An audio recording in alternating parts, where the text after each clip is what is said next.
അസ്സലാമു അലൈക്കും. കടം വീട്ടാൻ കഴിയാതെ ടെൻഷൻ അടിച്ചു ജീവിക്കുന്നവരും പ്രയാസപ്പെടുന്നവരും എല്ലാ ദിവസവും പതിവാക്കേണ്ട ഒരു ചെറിയ സൂറത്തുണ്ട്. ആ സൂറത്തിനെ കുറിച്ചാണ് ഇന്ന് ഞാൻ പറയാൻ പോകുന്നത്.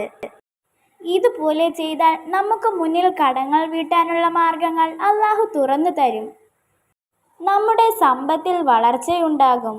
ഈ സൂറത്തിൽ ആദ്യം പറഞ്ഞു തുടങ്ങുന്നത് ആളുകളെ മുഖത്തു നോക്കി വേദനിപ്പിക്കുന്നവർക്കും അതുപോലെ മറ്റുള്ളവരെ പറ്റി മറഞ്ഞു നിന്ന് കുറ്റം പറയുന്നവർക്കും മഹാനാശം അവരെ കാത്തിരിപ്പുണ്ട് എന്ന് ഓർമ്മപ്പെടുത്തിക്കൊണ്ടാണ്. ഇനി അടുത്ത ആയത്തുകളിൽ പറയുന്നത് പണം കുന്നുകൂടാൻ വേണ്ടി മത്സരിക്കുന്നവരെയും അത് ഇടയ്ക്കിടയ്ക്ക് എണ്ണി നോക്കുന്നവരെയും കുറിച്ചാണ്. പണത്തിൽ മതിമറന്ന് ജീവിക്കുന്നവരും രണ്ട് കൈയിൽ ഈ പണം എന്നെന്നും നിലനിൽക്കും എന്ന് വിചാരിക്കുന്നവരും തൻ്റെ സൃഷ്ടാവിനെ മറക്കുകയും മരണത്തെക്കുറിച്ച് ഓർമ്മയില്ലാതാവുന്നു. ഇതുപോലെ ധനത്തിൽ ആർത്തിയുള്ളവരെ ജ്വലിക്കുന്ന നരകത്തിൽ എറിയുമെന്ന് ഈ സൂറത്തിൽ പറയുന്നു. എല്ലാവർക്കും അറിയാവുന്ന സൂറത്തുൽ ഹുമസ, കുത്തുവാക്ക് പറയുന്നവൻ എന്നാണ് അർത്ഥം.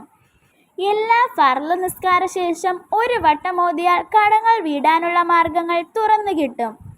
അതുപോലെ ജനങ്ങൾക്കിടയിൽ അവരുടെ പ്രതാപം ഉയർത്തപ്പെടും. കടങ്ങൾ കൊണ്ട് ബുദ്ധിമുട്ടുന്നവരും ഇനി ഞങ്ങൾക്ക് കടം വരരുതേ എന്ന് ആഗ്രഹിക്കുന്നവരും വാക്യ സൂറത്തിൻ്റെയും ബലദ് സൂറത്തിൻ്റെയും അതുപോലെ നമ്മൾ പതിവാക്കുന്ന മറ്റ് സൂറത്തുകൾക്കിടയിൽ ഈ സൂറത്തും കൂടി ഉൾപ്പെടുത്താൻ മറക്കരുതേ. ഇൻഷാ അല്ലാഹ് നമ്മുടെ എല്ലാവരുടെയും എല്ലാ ആഗ്രഹങ്ങളും ഉദ്ദേശങ്ങളും അല്ലാഹു തആല നടത്തി തരുമാറാകട്ടെ. ആമീൻ യാ റബ്ബൽ ആലമീൻ. അസ്സലാമു അലൈക്കും.